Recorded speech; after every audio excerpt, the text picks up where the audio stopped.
I'm Cyndy Guerrero. And I'm Tomas Guerrero. And together we're bringing you voices from around the university to talk about things that matter to you, our students. This is RGVoces.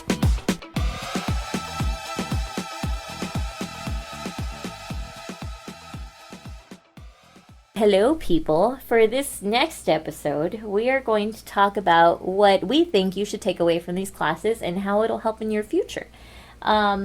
So we did briefly mention in one of the previous episodes that there is a multidisciplinary aspect to the things that we're teaching you. If you realize that purpose, audience, and form exists in many different aspects, and they can help you create many different assignments and successfully complete assignments, then you can take those skills that you learned here and apply them to any other situation in any other of your future or current classes. Mm-hmm. So you can successfully figure out what it is that your professor wants you to accomplish and how to go about accomplishing that. Right.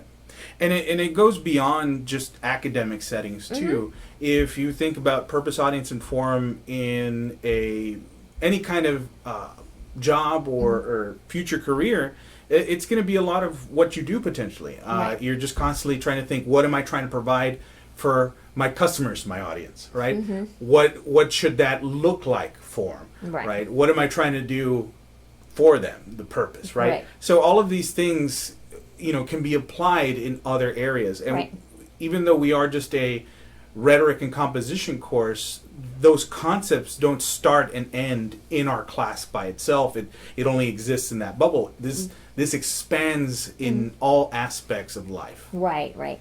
And the more we practice those skills and apply them, the more successful we can be in our professional lives later, in our home lives, in our lives as a thinking person in the community with your ideologies and your beliefs. So we should hope that after these both classes are done, 1301 and 1302, that you become a more rhetorically aware person, and you have the skills you need to apply those rhetorical skills to different situations. Right, yeah, but like I said, it doesn't start and end in our class. It goes way beyond. Oh, yeah. Sometimes it's a little hard to turn it off. We'll be listening to a song on the radio, and I just can't help but analyze it and be like, what is she even trying to accomplish? Right. What is the end goal of this? Right. I don't know. But so it moves and changes situation, and that's what rhetoric is all about, is understanding the situation, what's going on, who's saying it, how they're saying it, what they're trying to accomplish, to who, for what benefit, and all that kind of stuff. Right. And ironically enough, that is our rhetoric.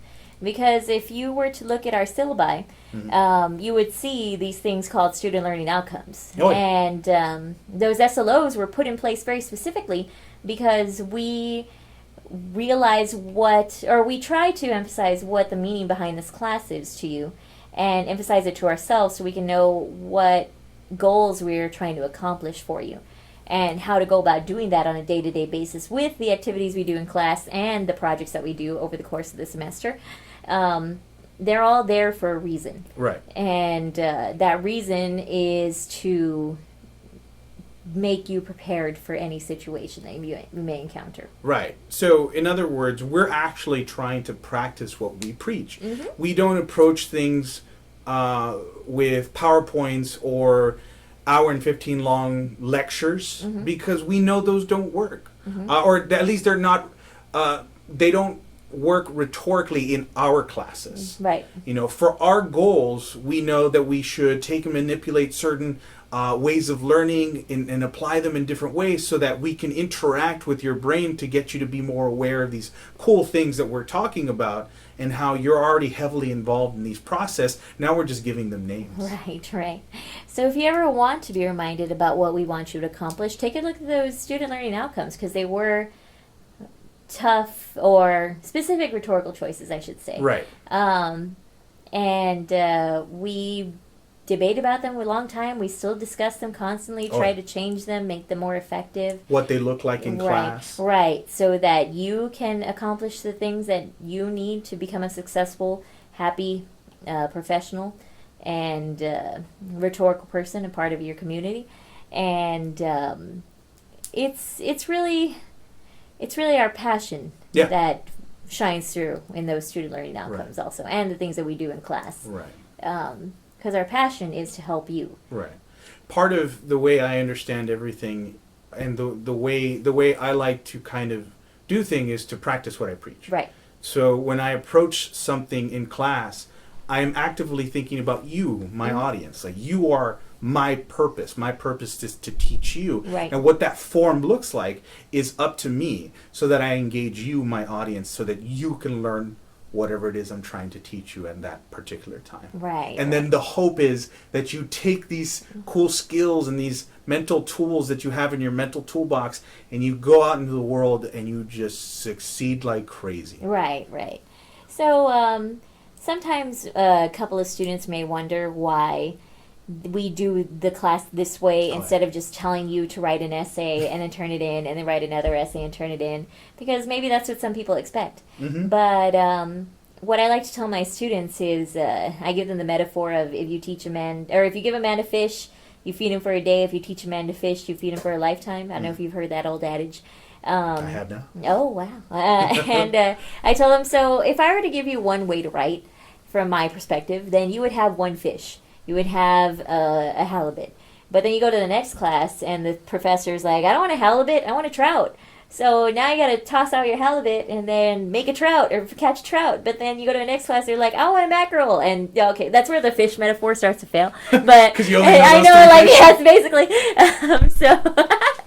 So essentially, what I tell them is, I'm not preparing you for different situations if I just tell you one way to do one thing. Right. And so instead of doing that, we give you those skills for your toolbox so that you can fix or approach different things confidently. Right. So if you ever come across something you've never done before, or you're challenged by a project that you're just like, I have no idea what to do, part of the challenge of this class is approaching you with those, well, what do I do moments, so that way you can take an opportunity to be like, well, I remember that crazy thing I did in 1301, 1302. Let me try it again. Right. And, having reflected on that and really thought about your process and thought about who your audience is, what kind of purpose you have, what kind of form you want it to take, all of these things suddenly kind of catch up to you, and you're kind of like, oh, I guess I did learn something. Right. Right. That's what we hope for you. Right. Is that this isn't just a one and done type of class. This is something that you can take with you for the rest of your life, and also to kind of realize you've had these skills all along. Oh, yes. You are all brilliant writers, even if you don't consider yourselves writers. You all have functioned within this realm of rhetoric all of your life. All we're doing is we're not teaching you new skills. We are making you aware of the skills you already have and utilize on a daily basis. Right, right. And developing them further for different situations that you may not have encountered before. Exactly. Right. Because part of our ever evolving world is there's new things and new apps that come out and new technologies that come out that we have to, it's at some point kind of, change and modify with. When we were in school, computers had just really become a thing that everybody just had. Before that, it was typewriters, and so things have been changing, and now you guys take notes by taking photos on your phone. Yeah. That in and of itself is just a crazy transition. Phones used to be really big, guys. Oh yeah. And you could only play Snake, and that's it. Snake, and that's it. They used to flip Oh yeah. phones. Oh, that was the Those coolest. were cool. Yeah.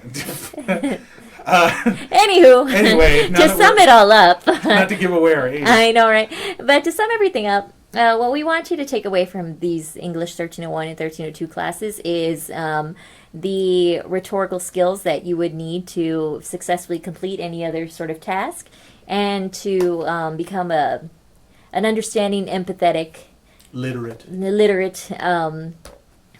I guess, successful person in the community that you live in, and that we want to be able to have you apply these things in the future for future classes, for your future career, and just for your life in general. Yeah. All right. Well, that about wraps it up. Yeah. As always, feel free to contact us if you feel like there's a topic you want us to discuss, or if you want to come on in and be a part of a recording. Let us know. Shoot us an email or ask your professor. Thanks, guys. Thank you.